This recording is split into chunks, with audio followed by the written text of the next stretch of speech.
الحمد لله الذي هدانا لهذا وما كنا لنهتدي لولا أن هدانا الله لقد جاءت رسل ربنا بالحق صلوات الله وسلامه على سيدنا محمد وعلى آله وأصحابه وبارك وسلم تسليما كثيرا أما بعد فأعوذ بالله من الشيطان الرجيم بسم الله الرحمن الرحيم ادعوني أستجب لكم صدق الله العظيم اللهم صل على سيدنا محمد وعلى آل سيدنا محمد وبارك وسلم. حق تعالیٰ جل شانہ نے بے شمار نعمتوں سے مجھے اور ہم سب کو نوازا ہے. اللہ تعالیٰ نے اس دنیا میں بے شمار نعمتیں مجھے اور آپ کو عطا فرمائی. جس دن اور جس گھڑی میں نے اور آپ نے اپنی ماں کی گود میں آنکھیں کھولی تھی، اسی دن اسی گھڑی میں حق تعالیٰ جل شانہ نے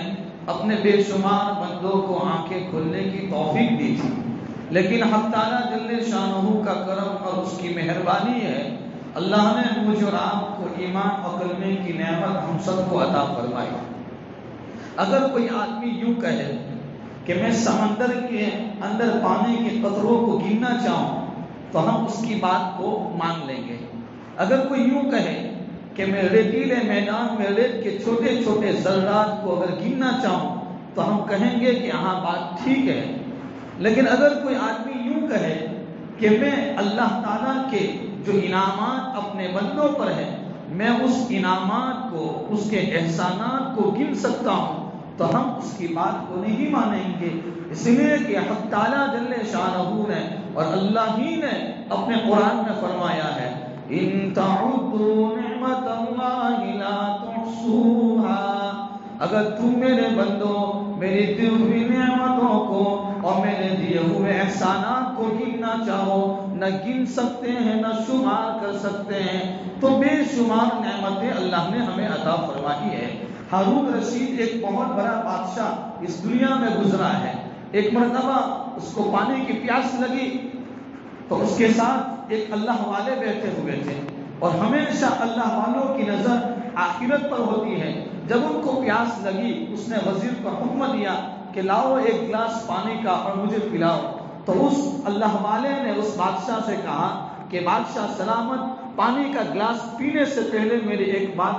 دھیان سے سنو. تو کہا کیا بات ہے؟ اگر تم کو بہت زیادہ پیاس لگے اور دنیا میں کہیں پانی نہ ہو اور ایک جگہ پر پانی مل رہا ہو اور وہ پانی دینے والا یوں کہے کہ اس پانی کے ایک گلاس کی قیمت مجھے دینا پڑے گا تو آپ کیا کریں گے؟ تو ہارون رشید بادشاہ نے کہا کہ میں اپنی آدھی حکومت اور آدھی سلطنت اس ایک گلاس پانی کے لیے میں اس کو دے دوں گا. کہا کہ ٹھیک ہے. اگر یہ پانی آپ کے پیٹ میں چلا گیا لیکن پیشاب کی شکل میں باہر نہ نکلے تو آپ کیا کریں گے؟ جیسے کتنے لوگ ہوتے ہیں جو پیشاب کے نہ ہونے کی وجہ سے اور نہ نکلنے کی وجہ سے تڑپ رہے ہوتے ہیں. تو کہا کہ دنیا میں اگر ایک ہی ڈاکٹر ہو، ایک ہی حکیم ہو اور وہ یوں کہیں کہ میں اس کا علاج کر سکتا ہوں لیکن مجھے اس کی بہت زیادہ قیمت چکانا پڑے گا، تو بادشاہ نے کہا اس اللہ والے سے کہ میں اپنی آدھی حکومت اس کو دے دوں گا. تو اس اللہ والے نے اس بادشاہ سے کہا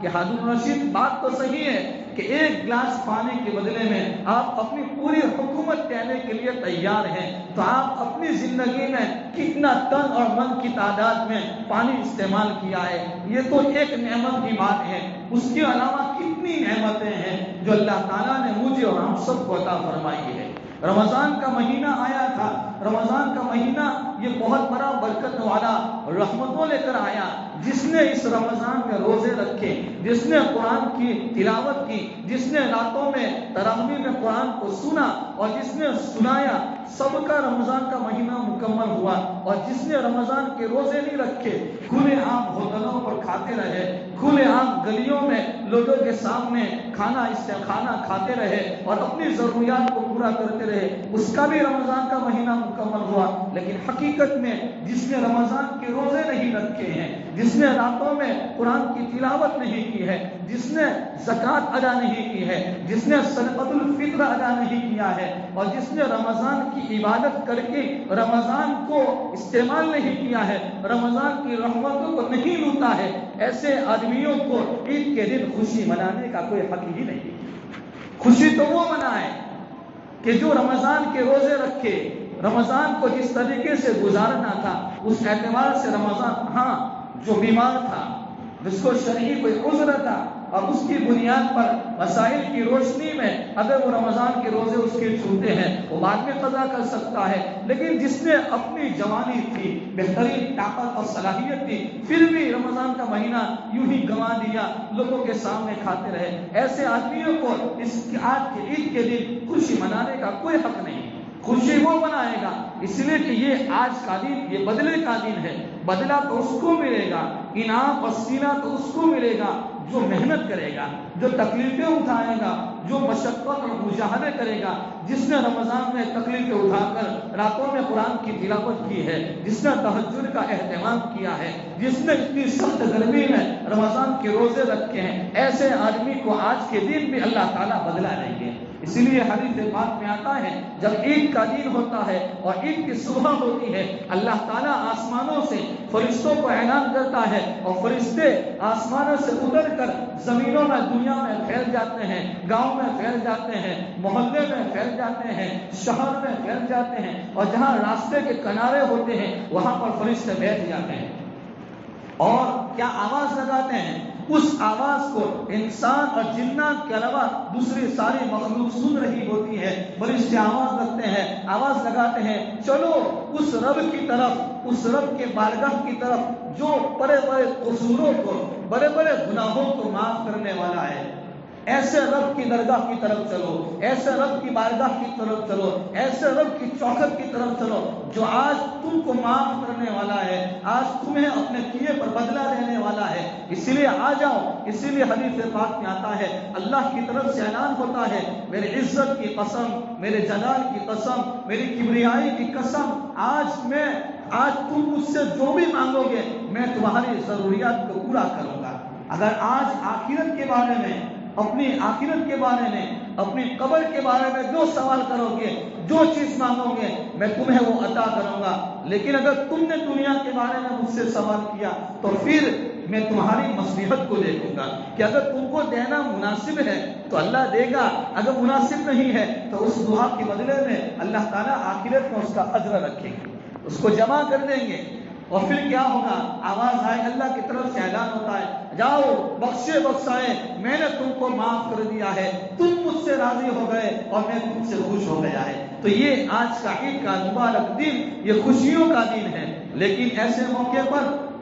جس وبا اور جس بیماری کے عالم میں کتنے لوگ دنیا سے جا چکے ہیں، ہم ان کے لیے بھی دعائیں مغفرت کریں گے. اور فلسطین کے مسلمانوں پر جو ظلم و ستم ہو رہا ہے، چاہے وہ ہم سے ہزاروں کلومیٹر دور ہے لیکن ہمارا دل وہاں لگا ہوا ہے، ہمارے دل کا تار اور دل کی دھڑکن اس کے کانٹیکٹ سے جڑی ہوئی ہے. اسی لیے حدیث پاک میں آتا ہے جب بدن اس کی مثال اللہ کے نبی نے فرمائی، جیسے بدن کے اندر کسی جگہ پر تکلیف ہوتی ہے، مثال کے طور پر پاؤں کی انگلی میں تکلیف ہے تو ایسا نہیں ہوتا کہ صرف پاؤں کی انگلی کو ہی تکلیف، اس کی وجہ سے آدمی کا پورا بدن تکلیف محسوس کرتا ہے. اگر اس میں تکلیف ہے تو آدمی سوتا نہیں ہے، سر میں درد ہے، بدن کے سارے اعضاء اس دکھ سے، اس درد اور تکلیف سے اس کو محسوس کرتے ہیں، بے چین اور پریشان رہتے ہیں. ہمارا مسلمان بھائی دنیا کے کسی بھی خطے میں اگر اس پر ظلم و ستم ہو رہا ہے اور اس پر جو کچھ ہو رہا ہے، ہم اپنی آنکھوں سے ساری چیزوں کو دیکھ رہے ہوتے ہیں، ہم وہاں جا کر ان کے لیے کوئی مدد نہیں کر سکتے، لیکن یہاں بیٹھ کر اپنے گھروں میں اپنی مسجدوں میں ہم ان کے لیے دعائیں کریں گے کہ آج کے مبارک کون ایسا ہوگا جو اس کی خوشیوں کو منانے کے لیے ترستا نہ ہوگا۔ ہر آدمی اس مبارک خوشیوں کے لیے تڑپتا ہوگا۔ کتنے لوگ ہیں جو جیل خانوں میں ہیں، ان کے بیٹے جب یہ مبارک عید کی خوشی کے دن کے اندر وہ اپنے ماں باپ کو یاد کرتے ہوں گے، محلے میں چلنے والا اور کسی امانتدار کے بچے کو اچھے کپڑے پہنتے دیکھیں گے تو ان کا بھی دل تڑپتا ہوگا کہ میرا بھی باپ ہوتا، میری بھی ماں ہوتی کہ مجھے اس طریقے سے آج کی خوشیوں کو مجھے شامل کرتا۔ اسی لیے ہمیں آج کی اس مبارک دن کے اندر خوشیوں کے ساتھ اللہ کا شکر بھی ادا کرنا ہے کہ اللہ نے رمضان کا مہینہ عطا فرمایا تھا، اگرچہ اس رمضان کے حقوق کو، رمضان کی آداب کو جس طریقے سے رمضان کو وصول کرنا تھا ویسا تو نہیں ہو سکا ہے، لیکن جو کچھ بھی جس نے جس اعتبار سے عبادات کی ہے اللہ سب کی عبادات کو قبول فرمائے۔ اور ہمیں مانگنا ہے،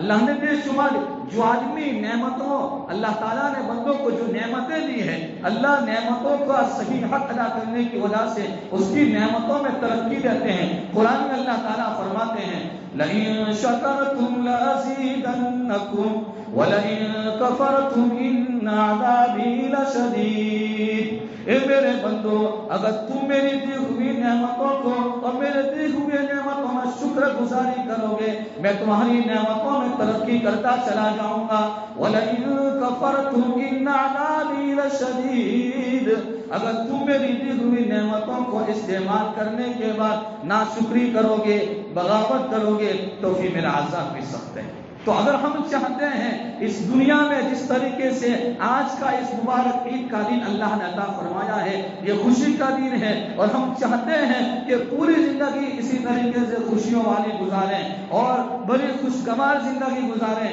تو ہمیں کسی چیز کی ضرورت نہیں ہے، بس ہم ایک عمل کر لیں، اللہ نے جس بندے کو جو نعمت دی ہے اس نعمت کا حق ادا کرے۔ مثال کے طور پر آنکھ ایک نعمت ہے، تو آنکھ کا حق یہ ہے کہ اس کو بد نظری سے بچایا جائے۔ اگر زبان ہے تو زبان یہ بہت بڑی نعمت ہے، زبان کو غلط باتوں کو بولنے سے بچایا جائے۔ دماغ ہے، غلط باتوں کو سوچنے سے بچایا جائے۔ ہاتھ ہے، غلط چیزوں کو پکڑنے سے۔ تو اللہ تعالیٰ نے جس بندے کو جو بھی نعمتیں دی ہے ان تمام نعمتوں کا صحیح معنی میں حق یہ ہے کہ اس نعمتوں کو جس کام کے لیے اللہ نے دیا ہے انہی کاموں میں اس نعمت کو استعمال کیا جائے۔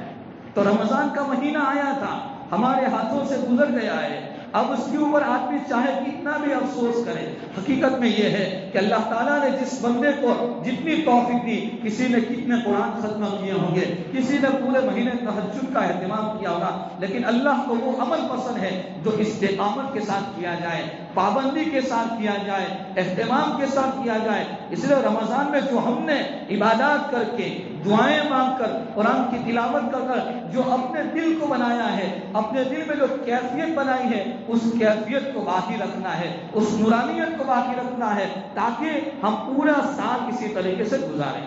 اگر ہمارے موبائل میں اگر اس میں برابر چارج نہیں ہوگا تو وہ راستہ کہیں بھی بند ہو جائے گا۔ تو اسی طریقے سے رمضان کے مہینے میں جو چارجنگ ہم نے کی ہے، اپنے دلوں کو جو چارج کیا ہے، اب ضرورت اس بات کی ہے کہ رمضان کے بعد آج سے ہی ہماری مسجدیں واپس خالی نہ ہو۔ رمضان میں مسجدیں آباد تھی، لوگ قرآن کی تلاوت کرتے تھے، گھروں میں تلاوت کا ماحول تھا، بس اسی طریقے سے چاہے رمضان میں کسی آدمی نے 10 قرآن ختم کیے، روزانہ کے 10 پارے کوئی پڑھتا تھا، تو کم سے کم 10 نہیں تو رمضان کے بعد کم سے کم 1 پارہ تو ہمارا روزانہ ہونا چاہیے، 1 پارہ قرآن کی تلاوت ہونی چاہیے، 3 تسبیحات کا اہتمام ہونا چاہیے، دعاؤں کا اہتمام ہونا چاہیے، ذکر و اذکار کا اہتمام ہونا چاہیے، تاکہ پھر وہ چارج کے اندر دوسرا چارج آتا رہے گا اور دوسری نورانیت آتی رہے گی، تو پھر آدمی پورا سال اسی طریقے سے گزارے گا۔ تو اللہ تعالیٰ نے رمضان کے مہینے کے بعد عید کا مبارک خوشی کا دن عطا فرمایا ہے۔ فرماتے ہیں آدمی زندگی اسی طریقے سے گزارے، خوشیوں کے آدمی عبادت کے ساتھ اسی طریقے سے زندگی گزارے، تاکہ اس کی موت ایسی آئے کہ موت کے وقت وہ خوشی کے ساتھ دنیا سے جا رہا ہو. جیسے دنیا میں آدمی آئے، میں اور آپ جب پیدا ہوئے تھے اس کان میں اذان ہو گئی تھی، دوسرے کان میں اقامت اور تکبیر ہو گئی تھی، اور ہمیں پہلے ہی دن سے اس بات کا پیغام اور سبق دیا گیا تھا کہ اے میرے بندو، تمہاری اذان ہو گئی ہے، تمہاری اقامت اور تکبیر ہو گئی ہے. زندگی اتنی مختصر ہے، اتنی چھوٹی زندگی ہے کہ جب تم دنیا سے آ جاؤ گے میرے پاس، تو تم دنیا کی زندگی پوری کرو گے، نہ اذان ہوگی نہ اقامت ہوگی، صرف تمہاری نماز جنازہ ہوگی. اور دنیا سے جانے کے لیے کسی بڑی عمر کی ضرورت نہیں. ہم نے اپنی آنکھوں سے اس حالت میں دیکھ لیا، نوجوان بھی جا رہا ہے، بچہ بھی جا رہا ہے، بوڑھا بھی جا رہا ہے، بوڑھی ماں گھر میں تڑپ رہی ہے اور نوجوان بیٹا قبر میں جا رہا ہے. تو یہ حالات ہیں، ہمیں ان حالات میں زیادہ سے زیادہ اللہ کی طرف متوجہ ہونا ہے، اللہ کی طرف لو لگانا ہے اور اس نعمتوں کا شکر ادا کرنا ہے. اللہ تعالیٰ سب سے پہلے مجھے ہم تمام کو کہی جانے والے باتوں پر عمل کرنے کی توفیق عطا فرمائے. عید کا